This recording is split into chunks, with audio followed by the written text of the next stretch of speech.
Hello, and welcome to CivilNet podcast. My name is Angela Hassassian, and joining me today is Shoghakat Vardanyan, the director of 1489, an award-winning documentary film about her family's heartbreaking experience following the disappearance of her brother Soghomon Vardanyan 1 week into the 2020 Artsakh war.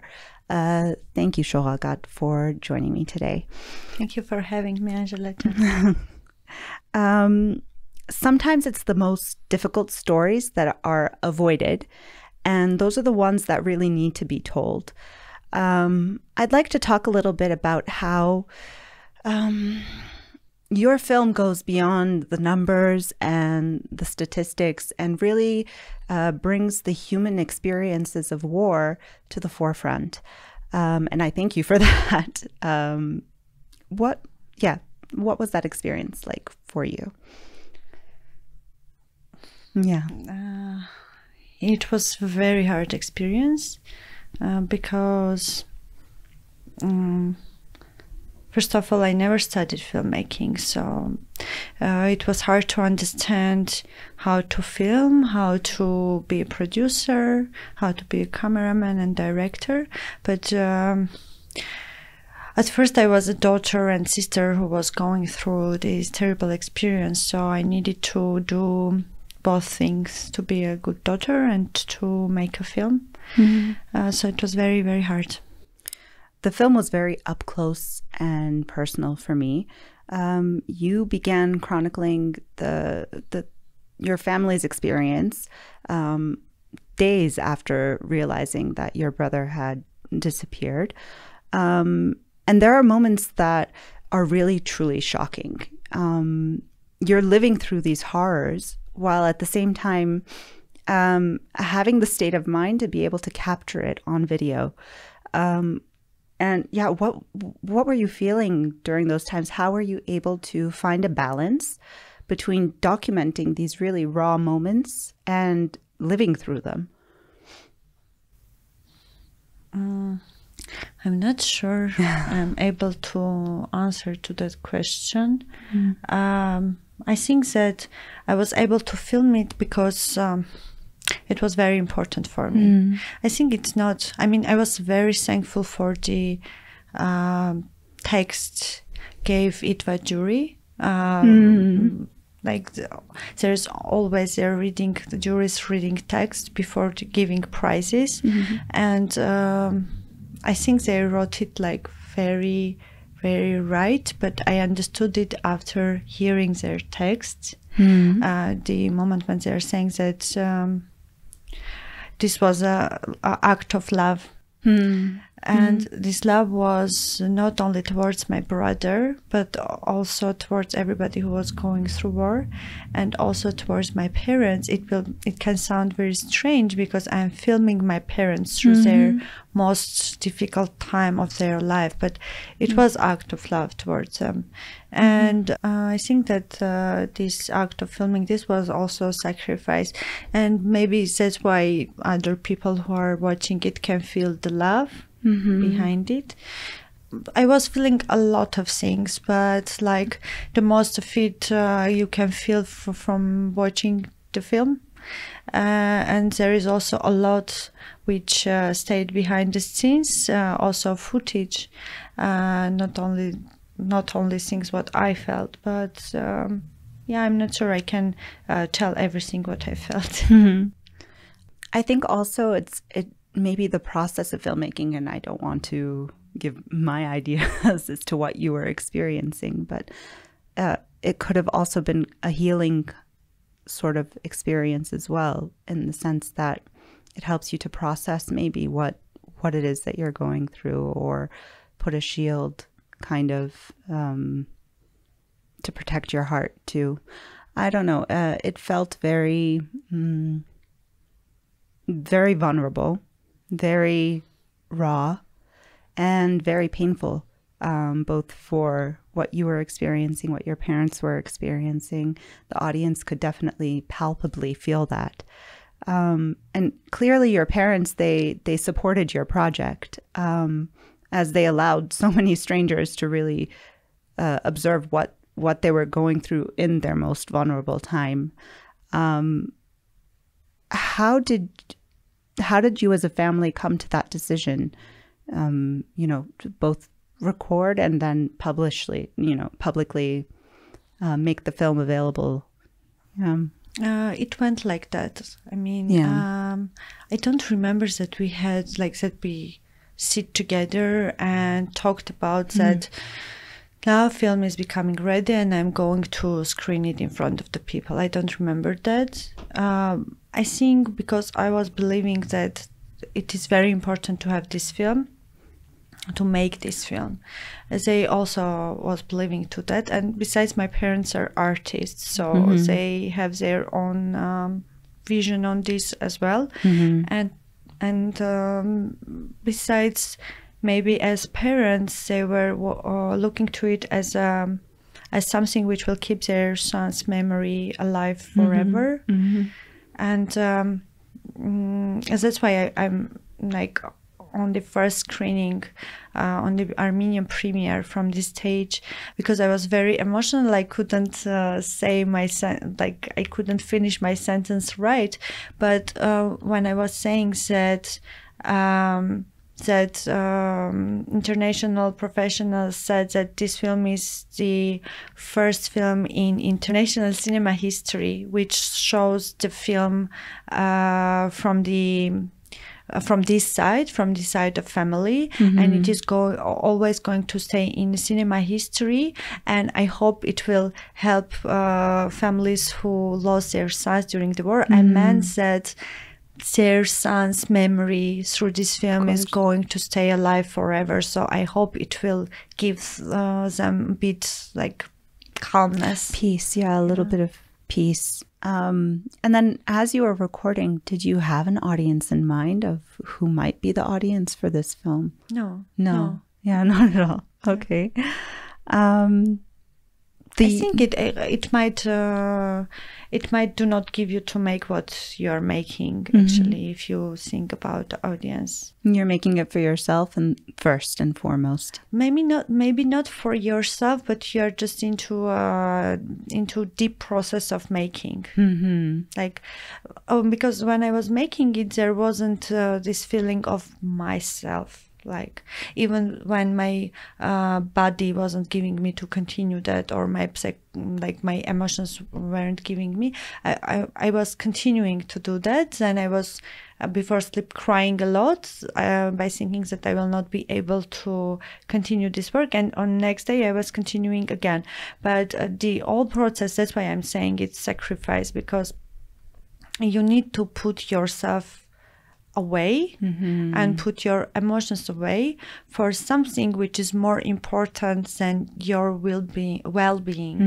And at that point you're making it. I mean, the job is happening. You are the tool of making it. You're not important there. And something that was very interesting for me was the way that you used music throughout the film. I guess in many art forms, music can be interpreted by people depending on the situation that maybe even the original artist didn't have in mind. Same can be said for film, probably in some cases as well. But could you speak more about how you used music to share your emotions? Because that was very apparent in the film process. So in this film, it's there is no music. I mean, why we are saying there is no music? Because I don't have a composer who wrote music for the film. There is just 2 songs. One of them is repeating 2 times. People think that it is 2 different songs. It's just 2 parts. Yeah, it is 2 parts. But it's one of the heroes who is listening these songs. So we're saying there is no music in this film. Okay. And also, I guess the other question regarding the music too is that your brother was a musician. Did you feel that that was his way of communicating through music?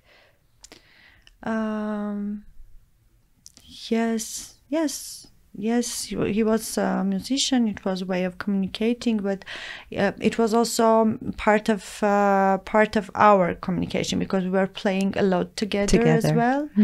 But we had another ways of communication as well, like to sit in his balcony and to eat ice cream and drink coffee together, and talk about everything. Another thing that really struck me was an experience that I feel most Armenian families can relate to, and it was your family's thirst for information. When they found that your brother was missing, every little piece of information felt vital. I think at some point your father had said something like, "What is one phone call?" To put our minds at ease. And during the war, so many of us had loved ones that were at the front line, and we were experiencing that same anxiety and that same feeling. And you managed to really capture that very, very well. What kind of impact do you hope that scenes like this will have on viewers who might be far removed from the realities of war? You know what I understood? I understood that this film kind of has its own way, and I never can guess what is going to be with it. I'm just believing on it, and I'm just going after it, how it shows. But the impact, and it's something which I can't imagine. It's not my under control. And but it is bringing that impact. A lot of people who doesn't know what is war, they don't have that experience, or they are living in that kind of countries where haven't been war for very long. They are suddenly having like ice water on their head because they are, after this film, they're kind of being educated what is war. And the ones who have gone through war or heard at least from their grandparents what can be war, they're going into their like some traumas or going some type of therapy or something. Yeah. So it's sharing. It's like this film is sharing with other people's experience. Yeah. Not leaving them alone with this experience. Yeah, validating kind of what they've experienced as well. Yeah. I was at the screening at the Golden Apricot International Film Festival in Yerevan, and I guess it was to be expected, but the audience was all in tears. And I know that you have received multiple awards abroad, but it's very interesting for me, again, that experience that maybe the audience left with in other countries, let's say. I think it was my second screening at ITFA in Amsterdam, and I think it was in Eye Museum, I don't remember well. I had a Chinese student crying on my shoulder, and it was like I kind of didn't expect that, because when I was doing the rough cut, a lot of Armenians were saying that from professionals, nobody will understand a lot of things in the film. And thankfully I didn't touch the film. And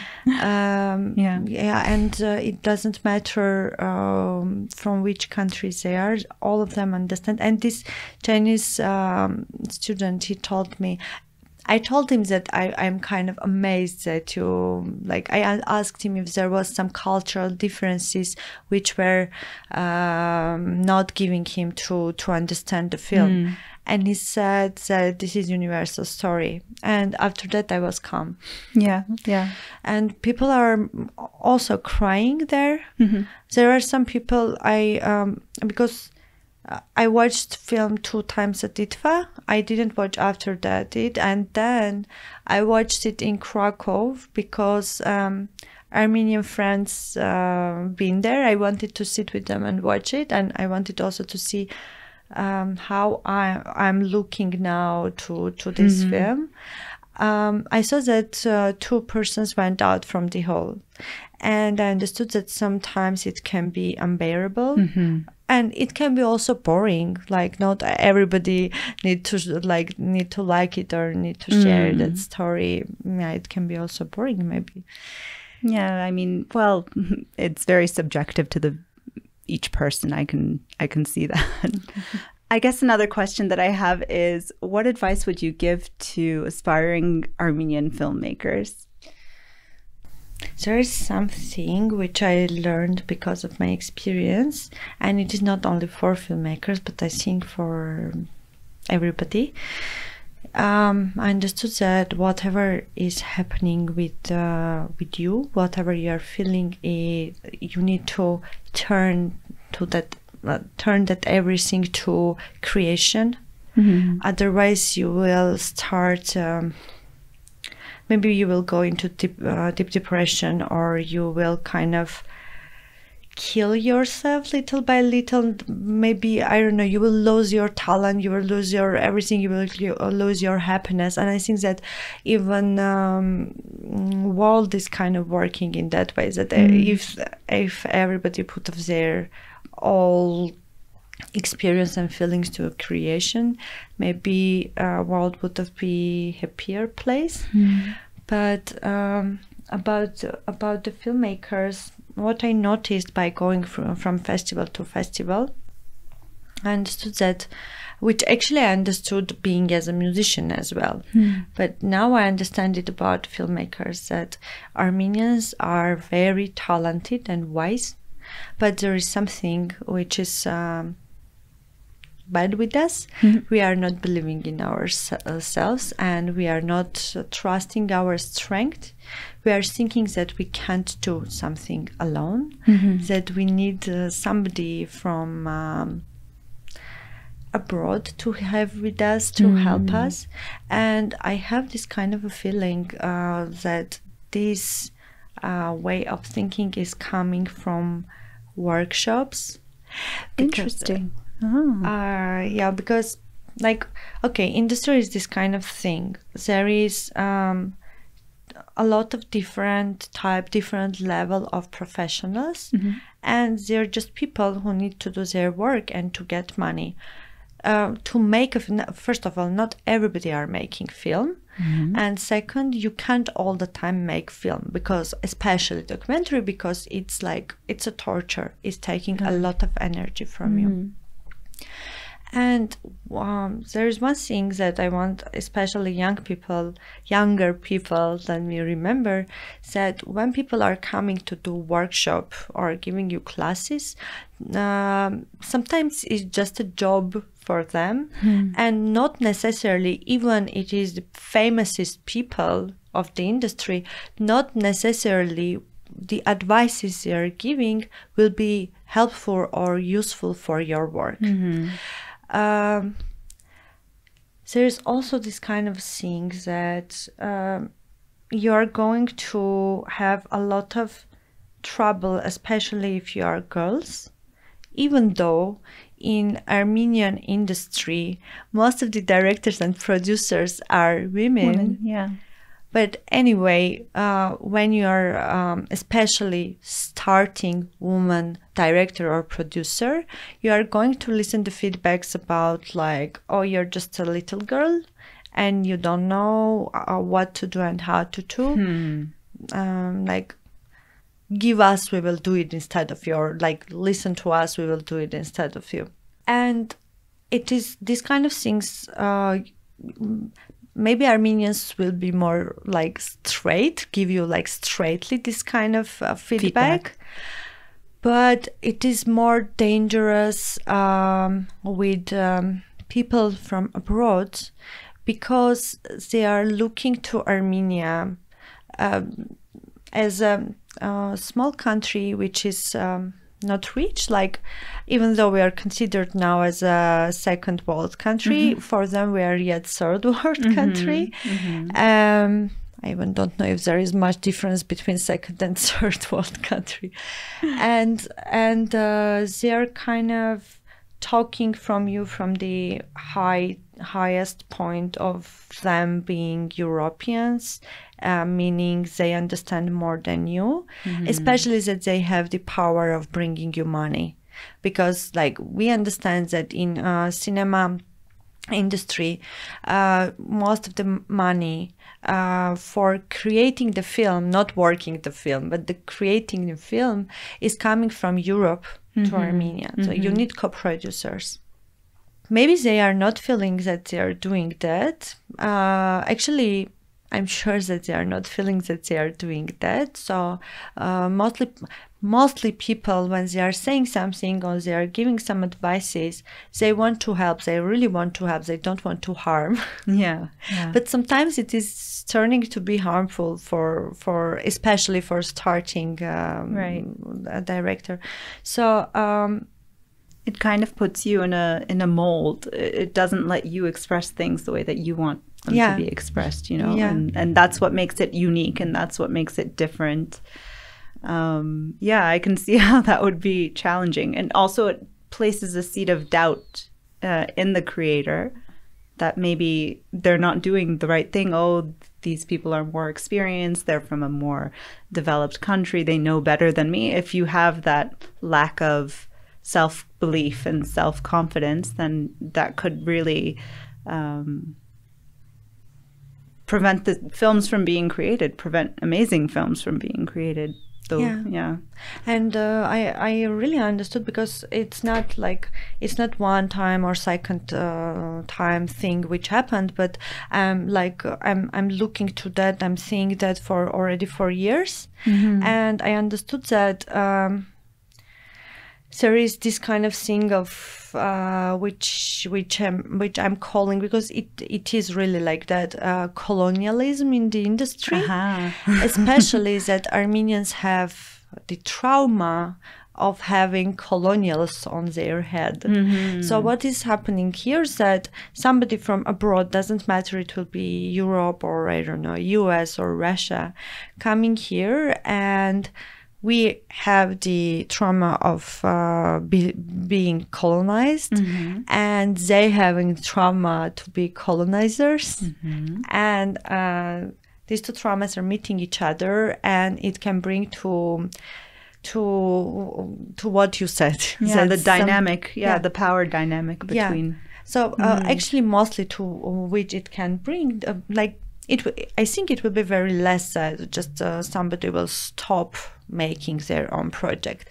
I think mostly what will happen, that these professionals will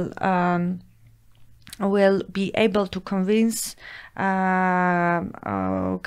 like Armenian filmmaker, for example, that if you do not do this way the film, we will not be able to bring you money from the funding, so you will not be able to finish the film. So better you listen to us and finish the film, because like that you will be able to give your idea or message to the world.